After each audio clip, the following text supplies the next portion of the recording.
boa tarde. É um prazer estar aqui hoje com vocês e recebendo os nossos convidados estrangeiros que vieram para a Conferência da LASA e que gentilmente aceitaram o nosso convite de participar dessa mesa redonda. Essa mesa redonda de hoje é o segundo evento promovido pela linha de pesquisa do Instituto Nacional de Ciência e Tecnologia, do Programa de Políticas Públicas, Estratégias e Desenvolvimento da Universidade Federal do Rio de Janeiro, em parceria com uma série de outras universidades, Campinas, Universidade Federal de Juiz de Fora e Universidade Federal Fluminense, enfim, é uma rede, e o Instituto Universitário de Pesquisas do Rio de Janeiro. Essa rede ampla de pesquisa se subdivide em 3 grandes linhas. A primeira linha de pesquisa é exatamente sobre essa discussão das variedades de capitalismo, né? Uma nova abordagem acerca das distintas modalidades de capitalismo que estão se desenvolvendo em várias partes do mundo nessa etapa do processo de globalização. O primeiro seminário que nós promovemos foi um seminário bastante teórico e geral, abarcando em suas grandes linhas as novas correntes que discutem o papel do Estado no atual estágio de aprofundamento do processo de globalização e também as novas estratégias de desenvolvimento em gestação. Este seminário aborda uma temática mais específica, na medida em que, hoje, o centro das nossas preocupações será a análise das variedades de capitalismo, voltados, porém, para os países emergentes. E com mais destaque para os países latino-americanos e os pequenos países da América Central e do Caribe. Outro aspecto que dá um tom mais específico a essa mesa redonda é que a discussão vai estar centrada na busca de um equilíbrio entre crescimento e equidade. Crescimento e equidade que, no passado, da trajetória das sociedades latino-americanas, foram, em termos de políticas públicas, foram quase que considerados como, dentro de uma lógica de jogo soma zero, e, no momento atual, o grande desafio que se coloca é exatamente a busca de um equilíbrio entre esses 2 aspectos que são essenciais ao conceito de desenvolvimento, além, é claro, da questão da sustentabilidade. Sem mais delongas, porque nós nos atrasamos um pouquinho para iniciar essa mesa redonda, eu queria apresentar os professores convidados. À minha direita, a professora Evelyn Huber, que, juntamente com o professor John Stephens, que não está na mesa, porque, infelizmente, o número de cadeiras não é suficiente para comportar todos os palestrantes. Ambos são do Departamento de Ciência Política da Universidade de Carolina do Norte, nos Estados Unidos. E a professora Evelyn Huber é também Program Co-Chair da LASA Conference. A professora Maruk Doctor, do Departamento de Política e de Estudos Internacionais da Universidade de Hull, na Inglaterra. O professor Diego Sánchez Ancochea, do Centro Latino-Americano de Estudos Latino-Americanos da Universidade de Oxford, na Inglaterra. E, como debatedor, o professor Renato Boschi, professor titular do IUPERJ, Instituto Universitário de Pesquisa do Rio de Janeiro, que é também nosso parceiro nesse grande projeto de pesquisa que é o Instituto Nacional de Ciência e Tecnologia. E eu iria dirigir os trabalhos da mesa, mas vou passar essa tarefa para o meu colega Renato Boschi, que vai ser o debatedor e, ao mesmo tempo, vai coordenar os trabalhos da mesa. Eu passo a palavra para Mauro Doctor, que vai fazer uma discussão, uma apresentação, um position paper sobre Brasil e as variedades de capitalismo. Primeiro, eu gostaria muito de agradecer às professoras Eli Diniz e Ana Célia Castro e à Universidade Federal do Rio de Janeiro para esse convite para participar nessa mesa. Também gostaria de agradecer muito, especialmente, os meus 2 professores anfitriões aqui no Rio, na UF, a professora Maria Antonieta Leopoldi e o professor Eduardo Gomes. E terço, eu gostaria de pedir desculpas para meu português, mas eu achei vale a pena falar em português aqui, que estamos no Brasil. Então, estudos anteriores sobre as variações institucionais do capitalismo comparativo mantiveram seu foco, normalmente, quase sempre, no nível macro e no papel do Estado e a interação do Estado com os agentes sociais na formação do sistema econômico e social, ou seja, o regime de produção. A abordagem variedades de capitalismo é inovadora, uma vez que ela analisa a capacidade de coordenação e a organização do setor privado no nível micro, a fim de entender os resultados de industrialização e o bem-estar social no nível macro. Então, o que é novo nessa abordagem é que ela é realmente uma vista de bottom-up, como se fala em inglês.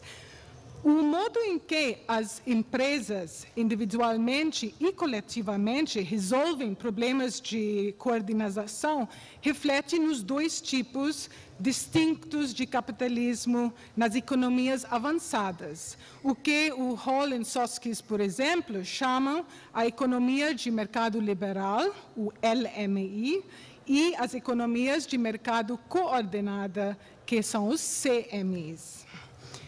A questão é se esta abordagem analítica, um tanto eurocêntrica, é aplicável aos países em desenvolvimento, os países emergentes.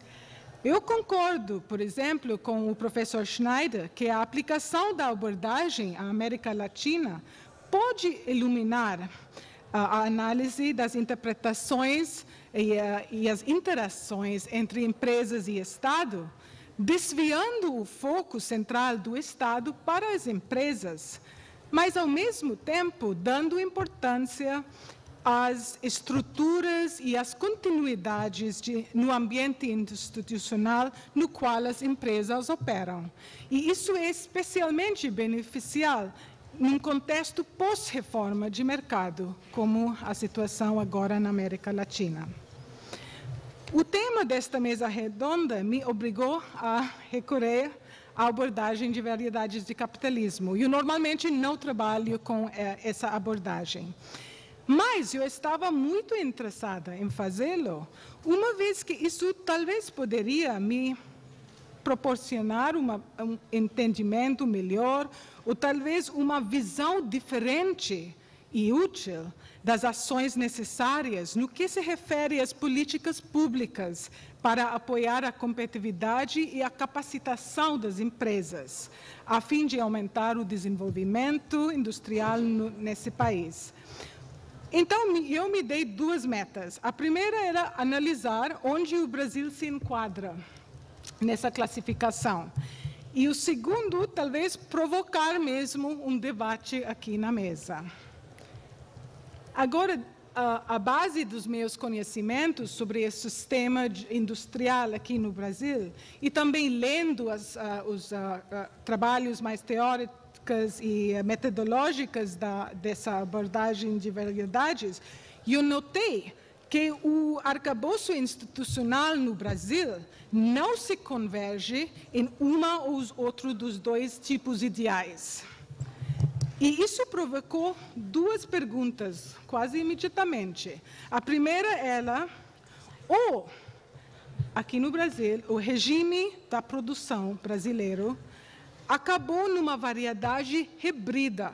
Então, ela já está estabelecida como que ela está. Ou, uma outra possibilidade é que ela ainda estava evoluindo para um dos dois tipos. E se ela ainda está evoluindo, a coisa mais interessante é claramente em que direção, que tipo de variedade que ela vai assumir afinal. O que, então, foi que eu encontrei? Olhando isso com olhos muito novos, é uma surpresa, realmente. Cutucando e desfiando o micronível do macronível, então, cutucando e desfiando o micronível do macronível, e essa metodologia está preferido pela abordagem de variedades de capitalismo, um panorama muito complexo revelou-se. Olhando, por exemplo, ou dando uma espiada a micronível, revela que as empresas engajam-se cada vez mais em relacionamentos tipicamente de mercado liberal, nas 4 esferas de suas ações. E eu vou explicar isso daqui um pouco. Nos últimos anos, até em casos onde persistiu elementos de colaboração baseado em hierarquia ou em relacionamento não mercado, estes eram recalcados ou soterrados.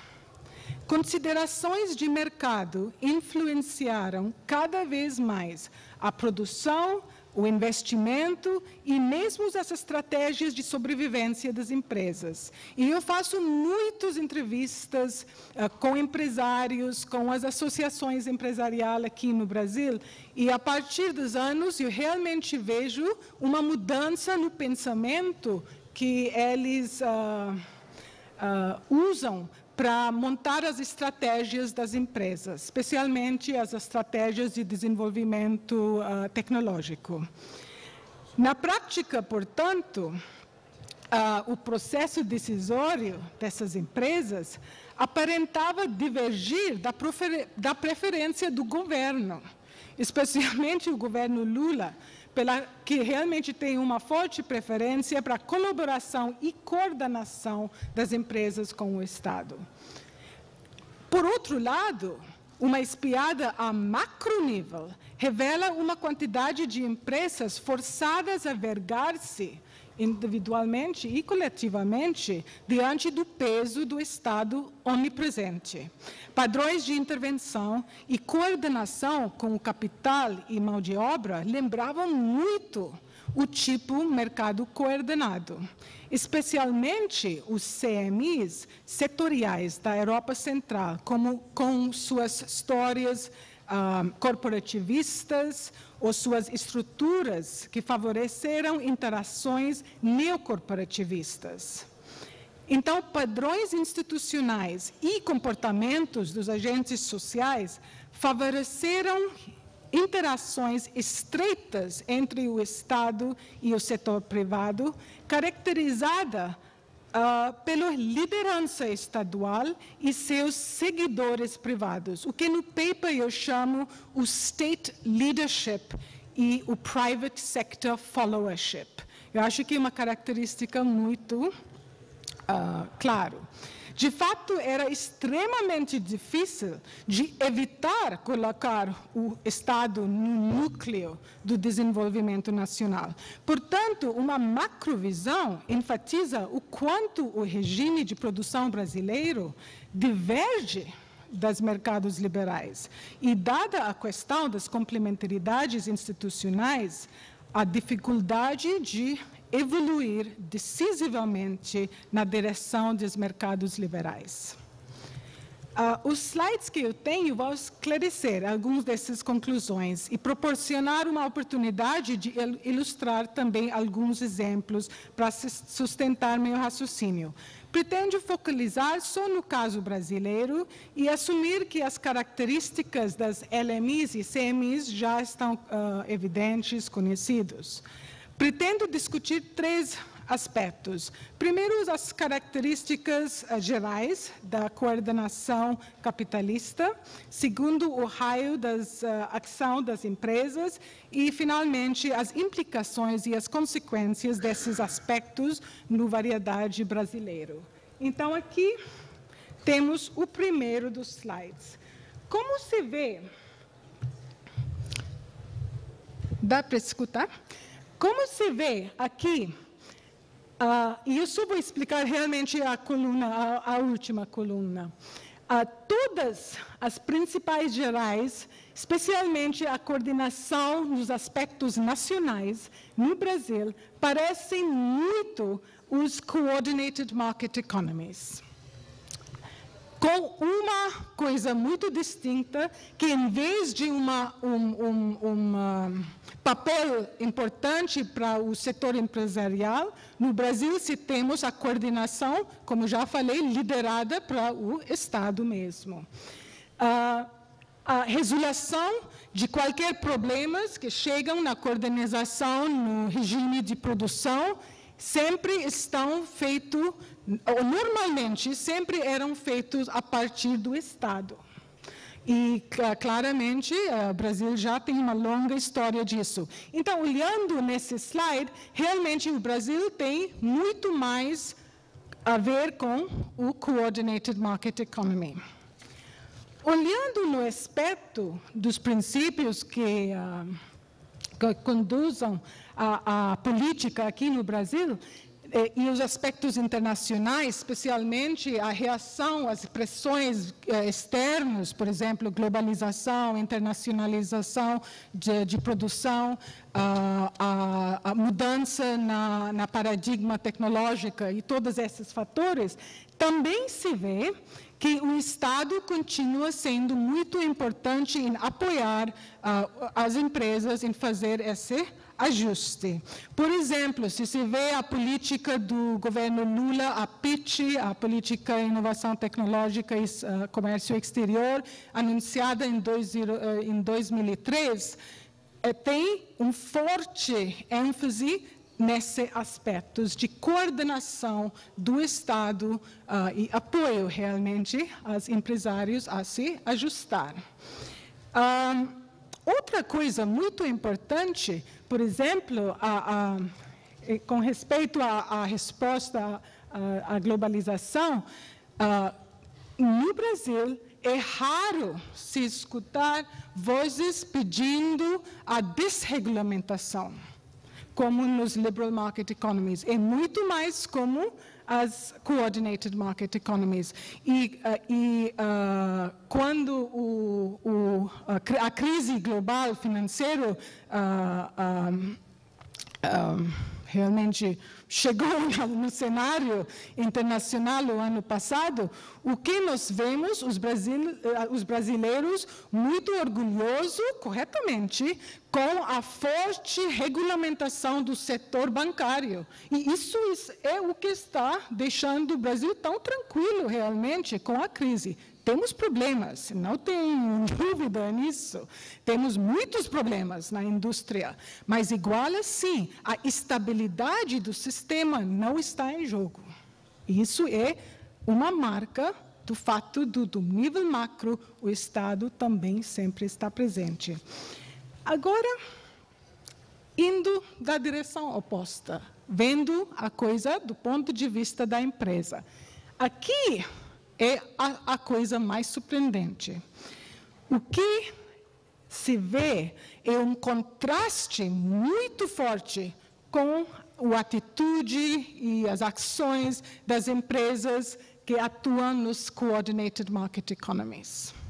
Aqui se vê o sistema mais e mais evoluindo para o estilo de relacionamentos mais comum nos mercados liberais. E aqui vamos ver dois lados. Primeiro, o lado da empresa, a relação dela e como ela lidera com os problemas de coordenação com o mão de obra. E aqui se vemos, de novo, o sistema de emprego precário, sindicatos mais ou menos fracos, um sistema onde tem forte relacionamento de hierarquia e conflito entre capital e mão de obra. No sistema de educação e treinamento também se vê muitas coisas parecidas. São sistemas onde as empresas realmente não muito ativamente contribuem para o sistema de educação e treinamento básico e treinamento vocacional. Então, divergendo dos Coordinated Market Economies mais comuns, LMEs.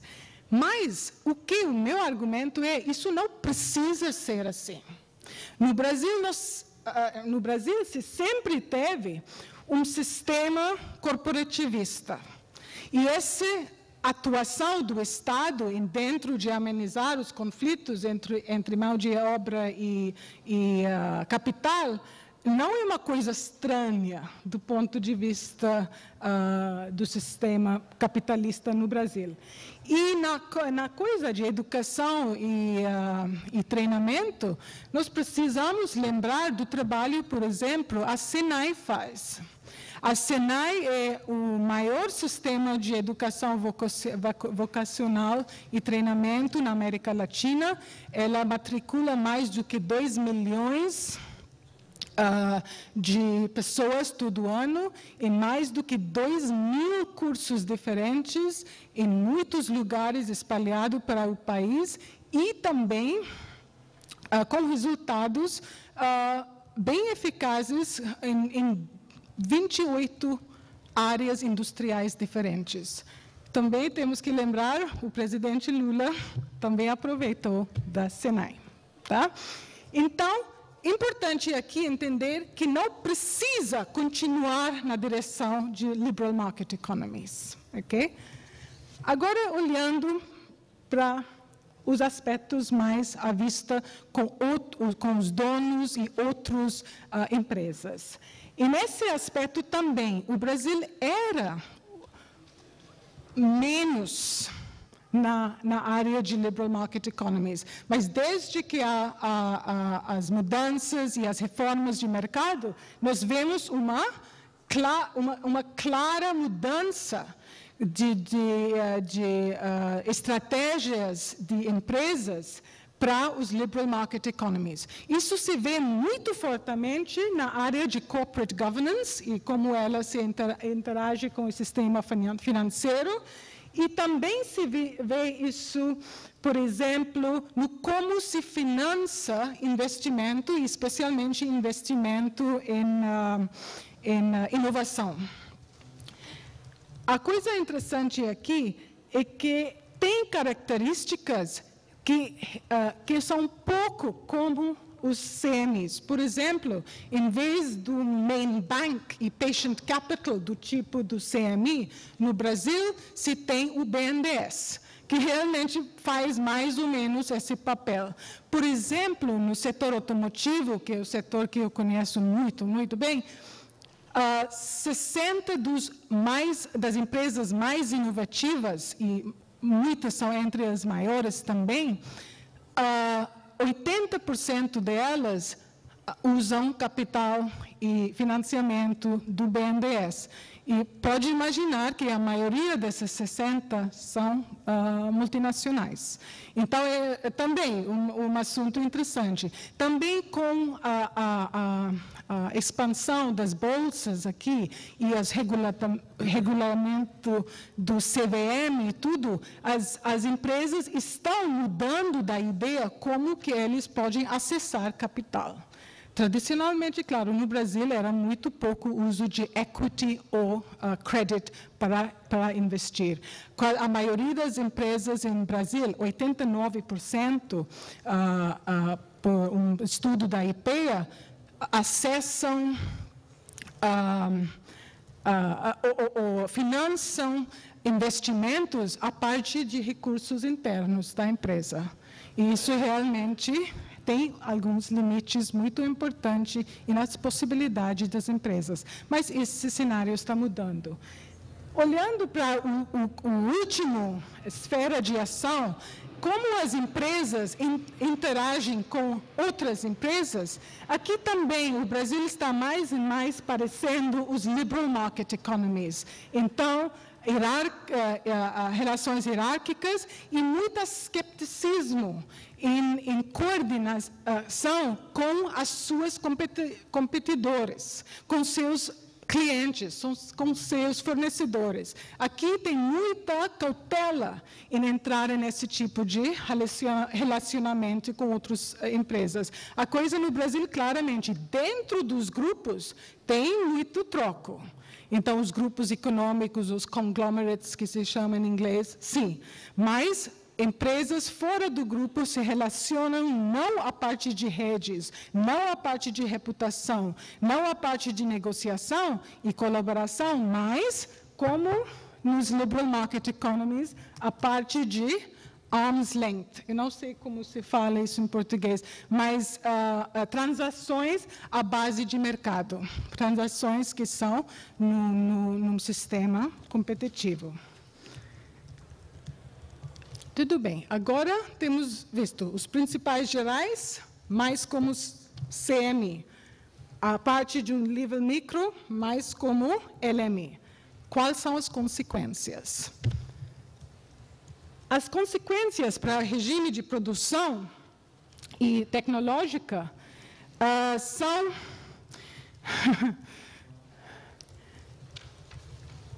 ainda difíceis. Tem muita desarticulação dentro do sistema, o Sistema Nacional de Inovação. O Estado sabe disso, o governo Lula se empenha muito para melhorar isso. Mas, igual assim, a colaboração entre, por exemplo, empresas e universidade, os centros de pesquisa, é muito pouco.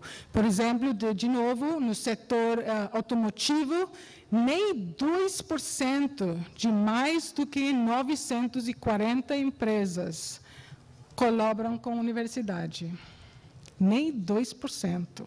Então, isso é uma surpresa. Claramente, temos também, isso não é uma surpresa realmente, mas claramente temos também as exceções. Por exemplo, aqui a COP na UFRJ, a ITA com a Embraer, tem várias outras universidades, por exemplo, em São Paulo, a Universidade Federal São Carlos, que tem relacionamentos bem estreitos com as empresas, mas isso é a exceção, não é a regra, realmente. E temos que ficar cuidando disso e não ficar tudo feliz com os bons resultados em algumas áreas, sem estender eles, e tem políticas para estender elas. E a coisa interessante aqui é que o Brasil, de novo, está parecendo muito os Coordinated Market Economies. A colaboração que temos tem sempre a participação do Estado. Os tipos de especialização industrial também parece muito as CMEs. O tipo de inovação no Brasil também, normalmente, é inovação incremental. Inovação a parte de mudanças nos processos industriais e nas técnicas de gestionamento, não nos produtos totalmente inovadores e novos. Tudo bem? Ok. Então, só para fazer, eu tenho mais ou menos 5 minutos para apresentar, vamos para o último. E essa é uma área que eu não vou comentar, porque temos 2 especialistas nessa área aqui, mas, de novo, o Brasil não parece CMI, mas mais dos liberal market economies. Um sistema com muita fraca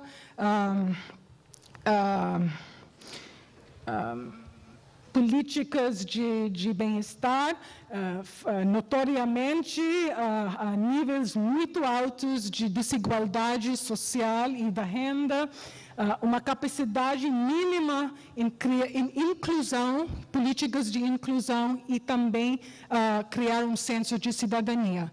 Agora, eu tenho que falar também que isso está mudando. Tem algumas coisas que está melhorando em comparação com 20, 30 anos atrás, mas temos ainda muito mais para conseguir realmente falar que o Brasil chegou na situação melhor. Então, para voltar para as conclusões, a diferença entre a visão micro e macro, vocês talvez já entenderam. E essas diferenças realmente precisam receber muita atenção do Estado, dos políticos, da sociedade, porque senão é muito possível que os conflitos que podem sair dessa desarmonia realmente podem criar problemas mesmo para o Brasil vai em frente no desenvolvimento dela. Então, para responder as duas perguntas, se tornarmos uma perspectiva a micronível, nós poderíamos concluir que o Brasil ainda não assentou-se num novo equilíbrio em seu regime de produção. O esgotamento do modelo de substituição de importações e a implementação de reformas de mercado ainda filtravam pelo sistema. E os empresários, e as empresas, e as associações empresariais não haviam ainda encontrado um padrão ideal nas várias esferas de suas atividades. Portanto, a abordagem variedades de capitalismo a essa pergunta chegou à surpreendente e até mesmo polêmica conclusão que o Brasil ainda está evoluindo para uma das variedades com todos os microsinais indicando uma direção de mercado liberal. Espero que vamos discutir isso. Cuidado, mas essa análise também sugeria que existe uma path dependency e as antigas vantagens institucionais comparativas ainda poderiam atrapalhar esse processo. Então, apesar do resultado final estar em dúvida, a abordagem variedades de capitalismo argumentaria que as tensões entre o nível micro e macro, entre as empresas e o Estado, levaria a maiores adaptações e transformações no regime de produção. Eu argumentaria, por exemplo, que a perspectiva a micronível não proporciona um retrato fiel da verdadeira natureza do capitalismo praticado a nível sistêmico no Brasil. E isso continuará assim, enquanto essa abordagem não inclui o Estado e dá ao Estado um papel central na evolução do capitalismo. A simplicidade da dicotomia entre LMI e CMI é atrativa, mas poderia estar sacrificando a precisão ao buscar a parcimonia. Voltando para a visão macronível. Aqui, a fim de responder essas perguntas, é mais apto a concluir que o Brasil já encontrava-se num equilíbrio relativo. O nível de coordenação na economia por parte do Estado e a estabilidade da matriz institucional favoreciam o fortalecimento das feições da CMI. Este retrato da variedade brasileira certamente era muito mais adequado às análises anteriores e são até da preferência do governo Lula, que dá um perfil retórico e político importante importante quanto a uma coordenação maior entre os atores sociais e uma presença maior do Estado nas esferas econômicas e sociais. No entanto, dado meu desgosto em relação a qualquer argumento sobre excepcionalismo brasileiro, a presença clara de ações tipo LMI no comportamento das empresas, ao meio da mata predominante das feições CMI, sugere que o Brasil poderia ser caracterizada como mais uma variedade de capitalismo híbrido, mais uma das várias híbridas. Então, para concluir, meu interesse nesses debates é analisar o que seria necessário para atingir os objetivos citados pelos principais atores no processo de desenvolvimento industrial brasileiro, e aqui incluindo as empresas, os trabalhadores e o Estado. A visão bottom-up, então vendo de micro para macro, clarificou os desafios das empresas e as estratégias delas em responder às políticas públicas relevantes a desenvolvimento. Apesar de não estar confortável eu não estou confortável com qualquer abordagem que não colocasse a política e o Estado no centro do processo de desenvolvimento, eu estou satisfeita que uma perspectiva do regime de produção a nível micro, então, das empresas, proporcionará uma visão muito útil e oferece várias oportunidades para avaliar se a sociedade puxava em direções diferentes do Estado. E se, de fato, isso está acontecendo, quais seriam as consequências a longo prazo para o desenvolvimento, para o crescimento, para a justiça social no Brasil? Muito obrigada. Bom, a próxima exposição será, então, do Diego Sánchez Ancochea, intitulado O Capitalismo Latino-Americano, Política Social e Econômica em Transição. En primer lugar, querría disculparme porque yo normalmente hablo muy rápido. Voy a tratar de hacerlo lo más lento posible. Porque, como verán, estaba trabajando. No se crean que es que estaba escribiendo mi presentación justo ahora, sino que como he cambiado del inglés al español, decidí ponerla en español para que no nos volviéramos todos locos. Y por eso he tratado de hacerlo. Voy a tratar de hablar lo más lento posible. Les he de reconocer que yo no creo en eso que llaman portuñol. Creo que directamente es que al final solo nos enteramos de la mitad de lo que decimos. Pero bueno, si por lo menos se enteran de la mitad de lo que digo y es la mitad interesante, pues algo tenemos cambiados. Lo otro que les quería decir es que es para mí un enorme placer estar aquí. Muchísimas felicidades, antes de nada, porque haya esta iniciativa en Brasil. Y estoy encantado de estar por lo menos dos motivos. El primero, por poder compartir mis reflexiones, etcétera, y el segundo, porque incluso he podido ver a antiguos alumnas de Londres y es siempre un placer. Déjeme que le haga yo, perdón. Déjenme empezar por dos citas. Aquí es donde les voy a demostrar que mi brasileño no tiene futuro alguno, mi portugués no tiene futuro alguno, pero bueno, como verán, la primera dice: máis especificamente, tanto no plano externo cuanto interno, vivimos sob novas circunstancias históricas que posibilitarán o surgimiento de oportunidades inigualables para a retoma de estrategias alternativas de desenvolvimiento. Y la segunda, verán, habla de las complejidades de las reformas. Estas dos citas a él le habrán resultado y a Ana Celia muy fáciles porque son precisamente de la propuesta de la iniciativa. Yo parto precisamente en las reflexiones que les quiero hacer ahora de estos dos elementos, de la idea de que si nos interesa explorar las variedades de capitalismo, no es por contribuir a toda una discusión teórica sobre países desarrollados, sino porque estamos buscando las mejores formas de elaborar y pensar políticas en Brasil y en el resto de América Latina. Y creo que esto es importante porque si no podemos caer en utilizar variables, en utilizar análisis que no son los nuestros, sino que son los propios de los países de análisis que se ha hecho de países de la OCDE.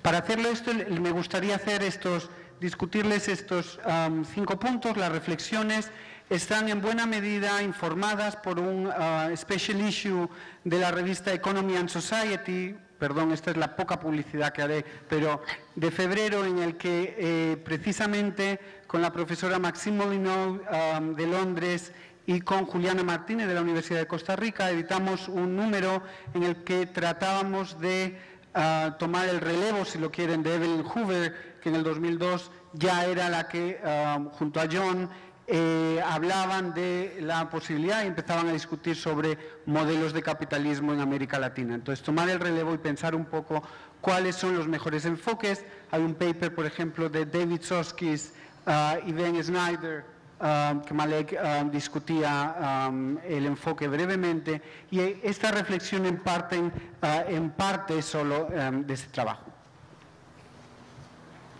Lo primero entonces que les querría decir es por qué se desarrolla el enfoque de variedades de capitalismo en los países de la OCDE. Y creo que esto es importante para entender que algunos de los objetivos son los mismos que los nuestros, pero que otros respondían a otra lógica, a otro tipo de debates, etcétera, etcétera. Y que tener eso en cuenta es realmente importante. En realidad había distintos objetivos. El central, yo creo, y John y Evelyn, que participaron de forma directa en el debate, me dirán si están de acuerdo o no, pero yo creo que el primero y más importante era el debatir la idea de la convergencia institucional.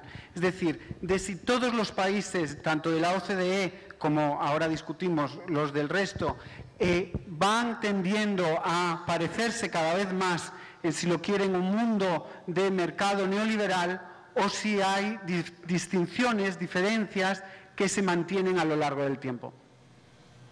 El segundo elemento era el hecho de que hay toda una vinculación entre la forma en que organizamos el régimen de bienestar, nuestra política, perdón, los sociólogos me matarán por hacer la equiparación, pero si lo quieren, la política social, junto a la forma de proveer bienestar, y la vinculación que eso tiene con todo el modelo económico. El hecho de que no son dos entes separados, sino que hay toda una vinculación entre uno y otro que había que analizar y que hasta entonces no se analizaba suficientemente. El cuarto era todo un debate sobre cuál es el papel distinto en cada uno de los países de las empresas, de los sindicatos y del Estado en ese proceso de desarrollo económico. Y el más importante de un punto de vista político, y de alguna manera yo creo el que más nos interesa a nosotros, es la discusión sobre lo que se llamó TINA, lo de There is no alternative, que Margaret Thatcher, muy orgullosa ella, nos dijo a todos. Y de hecho, entonces, todo este trabajo es para decir, no, señores, fíjense que distintos países organizan su economía de forma muy distinta. Todos ellos, todos los autores, yo creo, de este enfoque, o muchos de ellos, siempre dicen, no, solo queremos identificar los distintos modelos, no es que uno nos parezca mejor que otros. Yo creo, y de nuevo Evelyn y John me pueden decir si están de acuerdo, que en el fondo hay un mensaje de que la coordinación tiene elementos más positivos, al menos si se quiere asegurar la igualdad. Y por tanto es un enfoque que va mucho más allá de criticar, de criticar la idea de la convergencia, sino que dice, oiga señores, si ustedes están preocupados con la desigualdad, buscar formas de coordinación se convierte en un objetivo importante. Y creo que esto es un mensaje a tener en cuenta. La diversidad de objetivos hace que haya también una diversidad de enfoques. La literatura es inmensa, para los que lo conocen, ya saben que es, por ejemplo, todo el Business Systems y la diferencia entre toda esa literatura, también toda una literatura sobre Social Structures of Accumulation, estructuras de acumulación, etcétera, etcétera, pero yo creo que hay dos que son particularmente importantes. El primero es la variedad de capitalismo que Malek describía y que básicamente, y disculpas a aquellos que ya se conocen el enfoque, pero que básicamente habla de que, miren, para hablar de capitalismo lo que nos tenemos es que concentrar en las empresas y ver cómo las empresas se relacionan con distintos actores de la economía en 4 niveles distintos. En primer lugar es cómo consiguen sus suplidores, qué tipo de relación vinculan con sus suplidores. ¿Esa relación es una relación estable de largo plazo o es simplemente una relación de mercado? La segunda es los sistemas de formación. ¿Es un sistema de formación para conseguir capacidades de largo plazo o es para conseguir trabajadores que van cambiando muy fácilmente de un trabajo a otro? Piensen, ¿es para hacer que tengamos muy buenos obreros en Mercedes? Aunque hablar ya de empresas automotrices es cada vez más complicado porque poco a poco van desapareciendo una tras otra, pero bueno, imagínense que todavía queda alguna. ¿Qué es mejor? ¿Producir para obreros que vayan a ir mejorando el coche Mercedes o producir gente que pueda ir desde Silicon Valley a cambiar a otros actores? Hay mucha literatura hablando de las diferencias entre uno y otro. El tercer lugar es el sistema financiero. ¿Dependemos de bancos o dependemos de la bolsa? Los bancos sería más el sistema coordinado, la bolsa sería el mercado liberal y el último la de las relaciones salariales. Cómo tenemos relaciones con los trabajadores, es a través de una cierta coordinación y diálogo o es a través de relaciones de mercado. Pues bien, las variedades de capitalismo fue toda una cantidad de trabajos que, como hablaba Malek, consisten en distinguir entre economías coordinadas y economías liberales en función de cómo las empresas se vinculan con estos 4 elementos.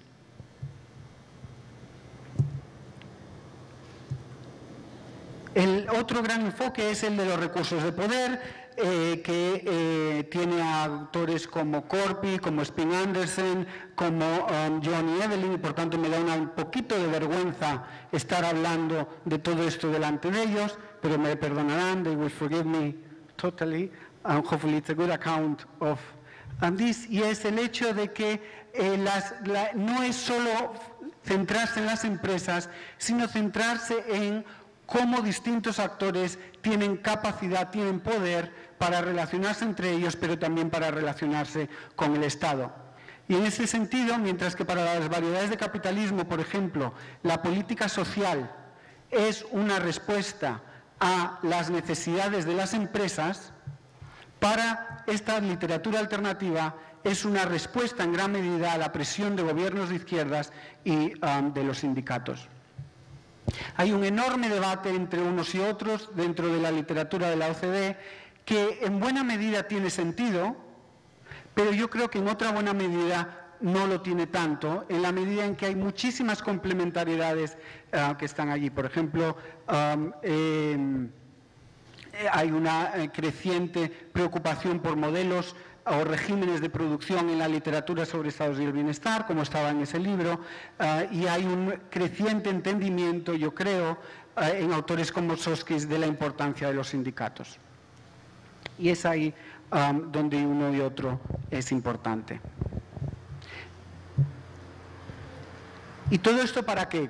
¿Para qué esta diferencia entre coordinación y economía liberal nos interesa a nosotros? Y vuelvo a insistir mucho en ese elemento. Bueno, yo creo que para eso hay que pensar en cuál es la América Latina del siglo XXI y en cómo se distingue de la de hace 10 años y más aún de la de hace 40. Desde un punto de vista teórico, nuestra motivación podría ser contribuir a parte de la literatura sobre si hay solo 2 modelos o hay más modelos en la literatura. Les he de reconocer que a mí eso me parece relativamente aburrido, al menos para nosotros, porque haya varios modelos haya más de 2 variedades, haya 3, haya 4, lo que a nosotros nos importa es de verdad entender las relaciones en nuestro contexto.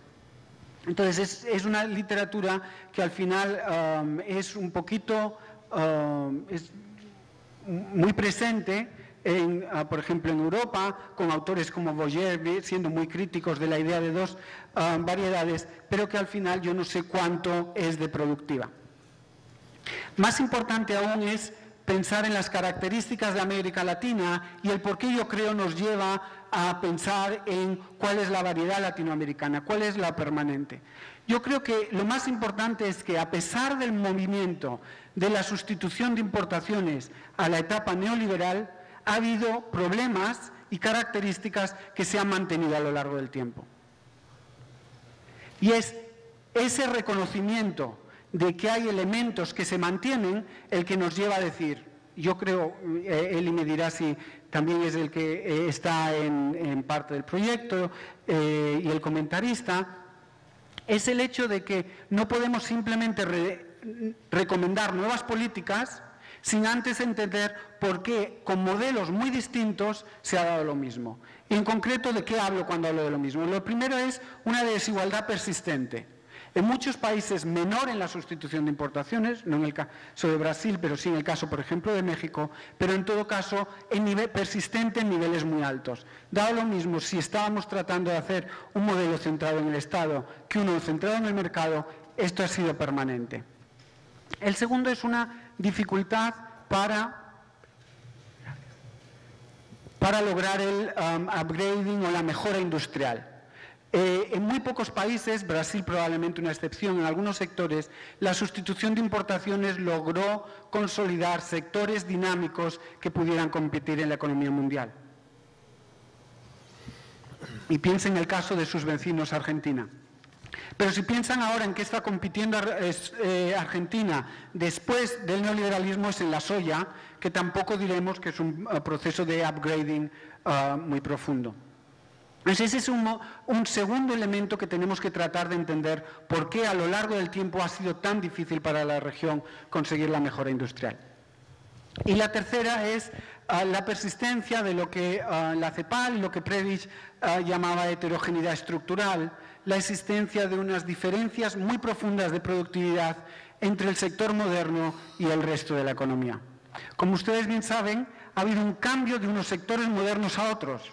Si yo pienso en la región donde hago más trabajo, en Centroamérica, este ha pasado de ser un sector moderno y dinámico basado en el café a ser uno basado en las maquilas. Pero aún así se produce una enorme diferencia entre esos sectores dinámicos y el resto de la economía.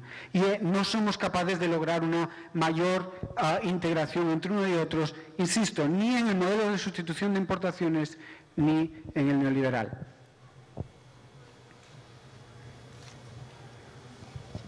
La respuesta que ya sabrán todos ustedes, y algunos de ellos estarán aburridos de ella, es, claro, es que el problema eran las instituciones. El problema porque la América Latina no ha sido capaz de mejorar a lo largo del tiempo ha sido porque no tiene las instituciones correctas. El problema, claro está, es de qué instituciones hablamos.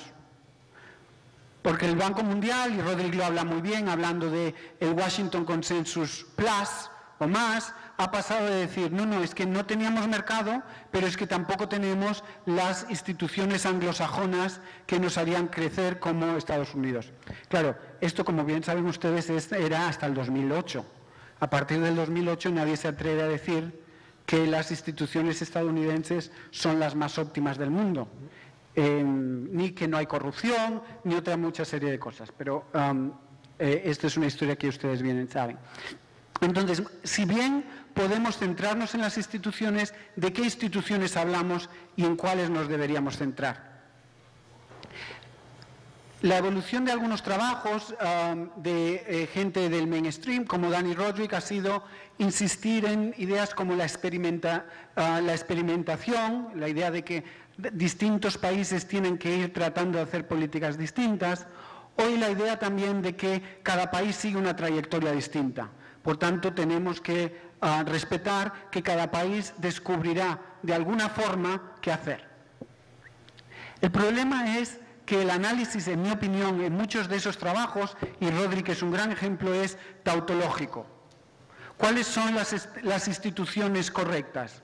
Aquellas que han sido capaces de generar crecimiento. Pero, claro, entonces no podemos saber cuáles son las instituciones que debemos ir desarrollando hasta que no empezamos a crecer. Por tanto, nuestras recomendaciones de política son más bien de irnos a nuestras casas. Y yo creo que a Dani Rodri le sucede eso, y le sucede también que parte de su análisis parte siempre de una visión muy neoclásica de la realidad. En definitiva, por tanto, yo creo que lo que tratamos y lo que necesitamos hacer a través de las variedades de capitalismo es buscar, y Malik lo decía muy bien cuando hablaba de que a ella le interesa este enfoque para hablar de políticas y para pensar en futuras políticas, es precisamente cómo pensar la estructura política, económica e institucional que nos diga cómo en cada país debemos ir en una u otra dirección, y que nos diga también, y a mí me parece importante, qué actores y qué procesos son los que nos van a permitir lograr una trayectoria más positiva. Yo creo que parte de nuestro trabajo es precisamente ese, es entender la estructura institucional en América Latina en general y en Brasil en particular, para luego pensar en actores. No sé cómo... Le quedan 10 minutos. Perfecto. Una de las formas de contestar a estas inquietudes más dominante ha sido la que Ben Roseneder ha ido trabajando, y, como les digo, la que también tratamos de discutir en este Special Issue, y Ben acaba de publicar también otro paper en el Journal of Latin American Studies sobre esto, que es lo que él llama las economías jerarquizadas de mercado, de Hierarchical Market Economies, en paralelo entonces a las coordinadas y a las liberales. Tendríamos las coordinadas, las liberales, las jerarquizadas.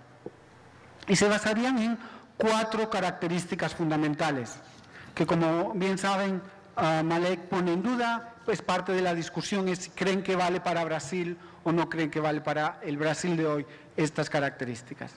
El primero es que las relaciones interempresariales están dominadas por 2 actores: los grandes grupos familiares y las empresas transnacionales.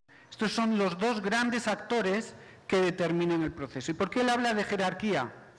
Porque en buena medida lo que tenemos es que las relaciones entre empresas dentro de un grupo no son ni relaciones coordinadas por acuerdos, ni relaciones coordinadas por el mercado, sino son relaciones coordinadas por el jefe de la familia, estableciendo dónde se debe invertir y cuál debe ser la estrategia de la familia o del grupo familiar. Lo mismo sucedería con las empresas transnacionales, donde el proceso de decisión viene dado de la casa matriz, bien en Estados Unidos, bien en otros países. En segundo lugar, tendríamos relaciones atomizadas salariales, es decir, no hay acuerdos permanentes entre sindicatos y empresarios. En tercer lugar, la formación, nos encontramos ante estructuras con bajos niveles de formación, y este es un tema en el que yo estoy empezando a trabajar para el caso centroamericano. Y el cuarto es un sistema financiero basado fundamentalmente en la autofinanciación, es decir, en el grupo autofinanciando sus inversiones de cara al futuro. Y lo que Ben Snyder trata de desarrollar, y lo que yo creo que sería idea de desarrollar en el futuro, es que la combinación de estas 4 características hace que nadie tenga incentivos para la innovación. ¿Por qué? Porque si usted lo que está es en un grupo empresarial que tiene sus inversiones en sectores tradicionales, la soja, etcétera, y se enfrenta a trabajadores relativamente poco cualificados y que no le están presionando los salarios reales, díganme ustedes para qué se van a ir a sectores con mayor contenido tecnológico si ya están obteniendo beneficios aquí, o por qué voy a presionar para que el gobierno gaste más en educación. Entonces, la explicación de por qué los gobiernos de América Latina en general han gastado poco en educación y en formación vendría dado por la integración de estos 4 elementos.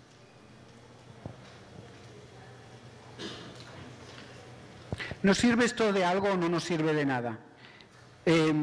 Obviamente, yo creo que nos sirve de mucho, y nos sirve de mucho porque nos permite enfocar o focalizar o decir dónde nos debemos concentrar en el análisis, y porque además nos permite hablar de cómo las distintas esferas se van vinculando unas con otras. Sin embargo, yo creo que tenemos algunos problemas y voy relativamente rápido. El primer lugar es que hablar de estabilidad institucional en América Latina es relativamente complejo. Es decir, todo este análisis asume que las instituciones son más o menos permanentes a lo largo del tiempo, que las reglas del juego son más o menos permanentes y no cambian de forma profunda.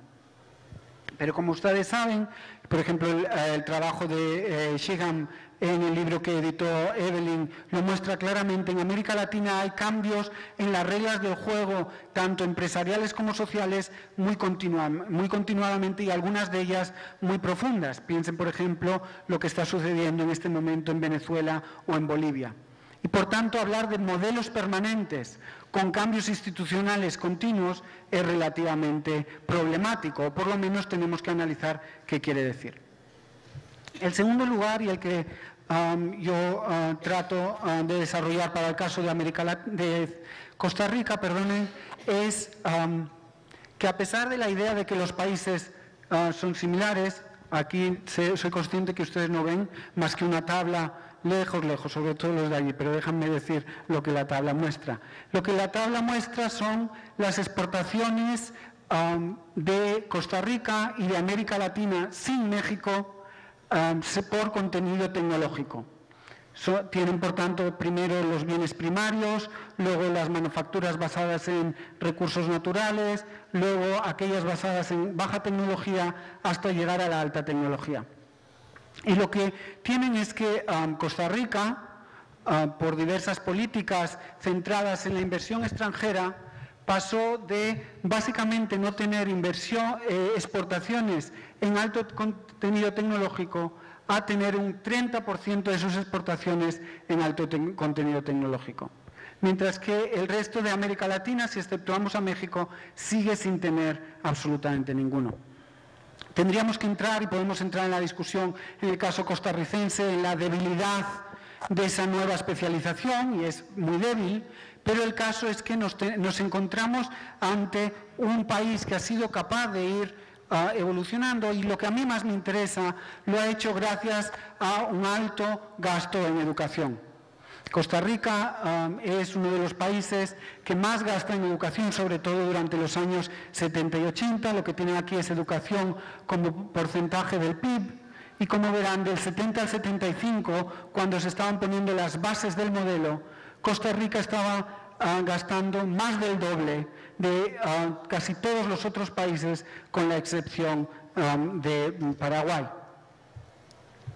Y por tanto, lo que tienen es que, insisto, con toda una serie de debilidades profundas del modelo costarricense y de debilidades en cuanto a la dependencia de la inversión extranjera, este es un país que sigue una trayectoria distinta a otras, pero que sin embargo tiene características de modelo jerarquizado. Y por tanto, eso nos lleva a que necesitamos otras variables. Diego, ahora sí. Ok. Déjenme entonces, si el ratón perdió el ratón, se perdió todo.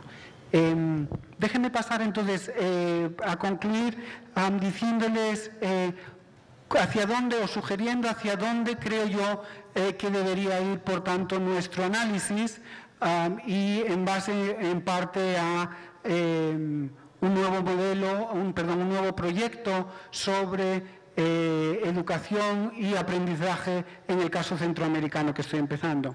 El primer, y en algunos elementos coinciden con lo que hablaba Malek.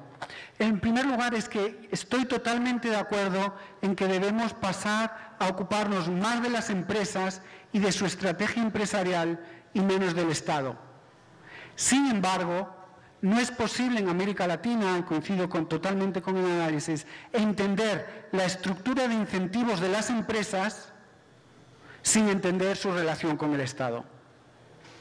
Por tanto, todo análisis de variedad de capitalismo en América Latina debe incorporar cómo el Estado va modificando la estructura de incentivos y el comportamiento de las empresas. Y en segundo lugar, para acabar aquí, porque además, si ya no me entendían antes, encima sin transparencias, ya supongo que no me entienden nada, pero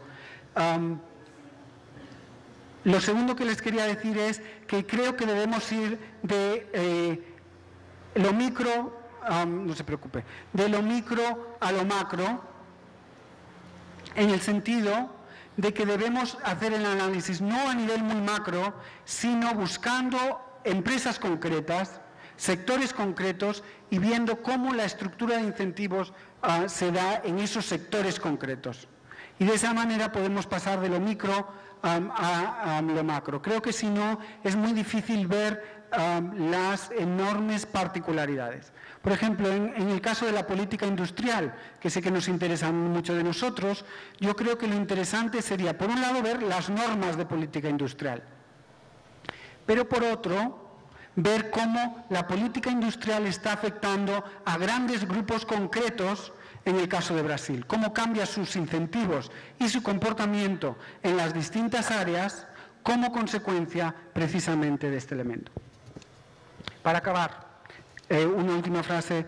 Le dejo, sin embargo, con una preocupación añadida que creo que el centro puede discutir y tratar de forma muy clara, y es que todos estos análisis al final siguen olvidando el medio ambiente de forma muy importante. Sé que el proyecto no, pero los análisis yo creo que hasta ahora de variedades de capitalismo olvidan totalmente cómo vamos a hacer con el reto medioambiental. Yo creo que el gran reto en América Latina es ya rizar el rizo, como decimos los españoles, en el sentido de que tenemos que lograr cómo hacer mayor y mejor industrias que sean mejor distribuidoras de ingresos, pero que además tengan en cuenta una restricción medioambiental que es hoy mucho más fuerte que hace 50 años. Creo que ese es el reto, pero creo que es el centro y todos nosotros y todos ustedes es en lo que tenemos ahora que ir pensando. Muchísimas gracias.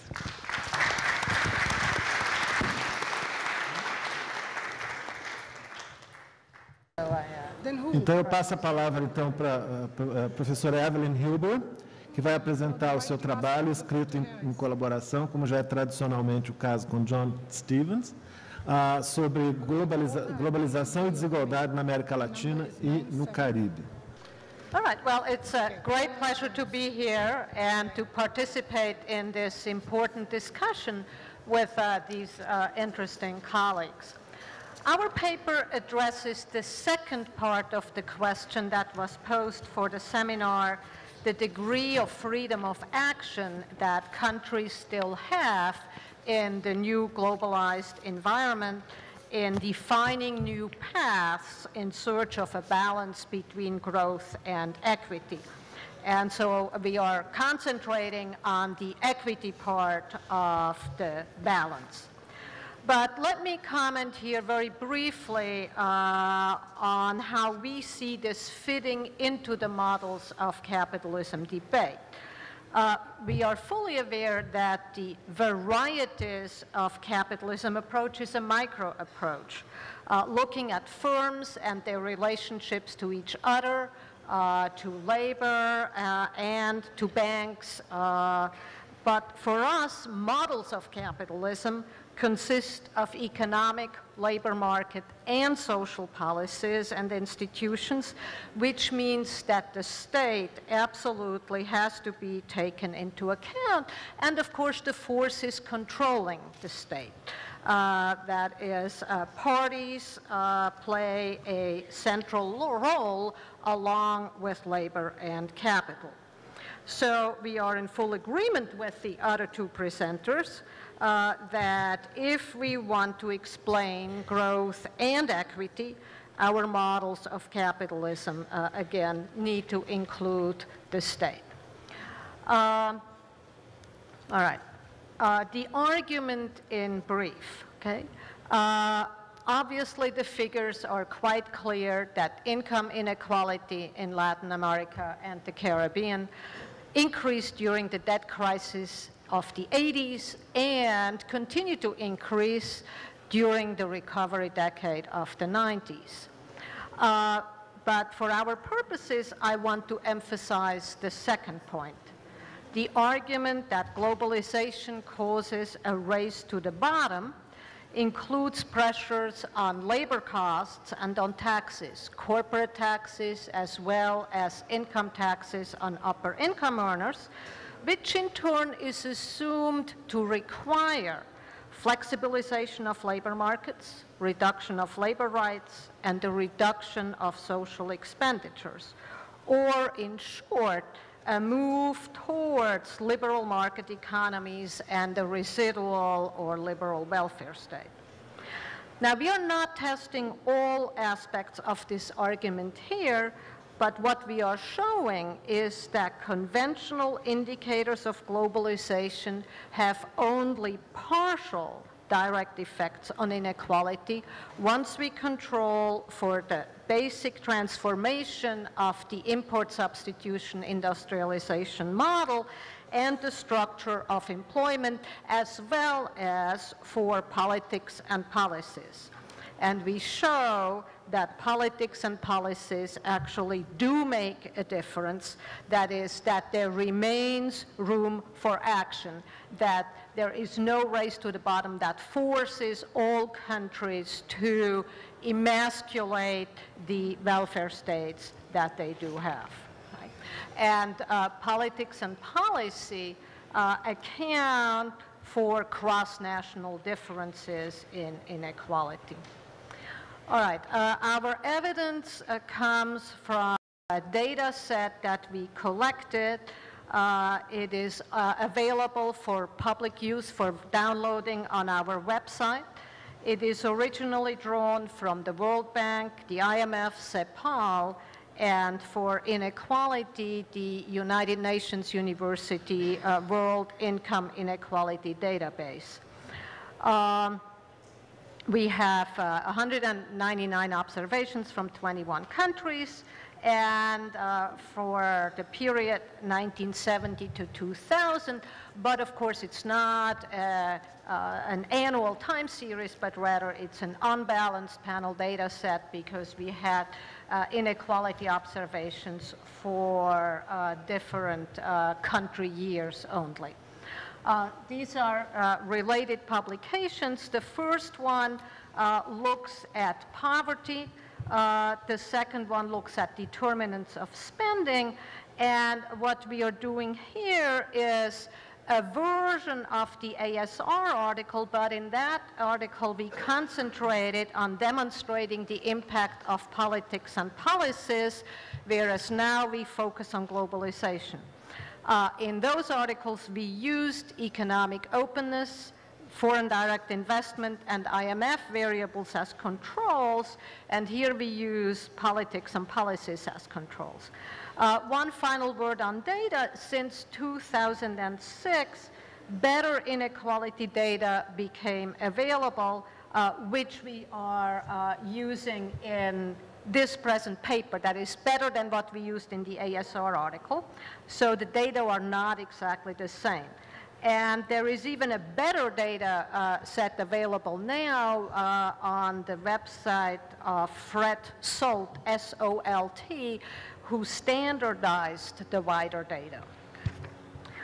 All right, just the basic data. This is an average from the observations we have in our data set. That is the observations we have in the baseline model. So if you see other averages in summary tables, they may be slightly different, but the trend is the same. In other words, we see an increase in the Gini index from the final ISI decade to the debt crisis and the neoliberal era. And these data tell the same story as the Inter-American Development Bank data. That there is little dispute that this reflects a real trend. All right, here is, no, that's good. Yeah, the hypotheses and data. And I will run relatively briefly through these controls. Essentially, we used the controls that other people had used when they analyzed inequality, and then our political variables that we used in the ASR article. Repressive authoritarianism, we felt we had to test the fact that not all non-democratic regimes are the same, but rather there are particular types of regimes that tend to be particularly anti-labor. So Pinochet versus Velasco. Those are clearly both authoritarian, but Pinochet was clearly much more repressive, much more anti-labor, and so on. So we coded these particularly repressive authoritarian regimes, and we accumulated the score over the previous 15 years. In other words, one such year wouldn't make much of a difference for long-term inequality, and after the end of those regimes, then democratic regimes can reverse those trends, so that's why we just used the previous 15 years. Partisanship. Clearly, in democratic settings, the prime carriers of political worldviews and corresponding policy orientations are political parties. And therefore, we would expect the partisan balance of power in the legislature and the partisan affiliation of the executive to shape a variety of policies that affect inequality over the medium and long run. We coded parties based on the Coppedge data set, which in turn is an expert survey data set, and we updated that using those same categories. We calculated a balance which is calibrated so that higher values are left, so we would expect a negative effect of our scale of partisan balance on inequality. Again, we accumulated this variable for the 15 years previous to the date of observation. We showed in the ASR article that length of a country's democratic experience is associated with lower inequality. There are strong theoretical arguments, of course, to explain this association. Democracy gives the underprivileged the chance to organize, to form parties, for the parties to get a hold, to grow roots in the society, to gain a share of political power and start implementing policies to represent the interests of the underprivileged.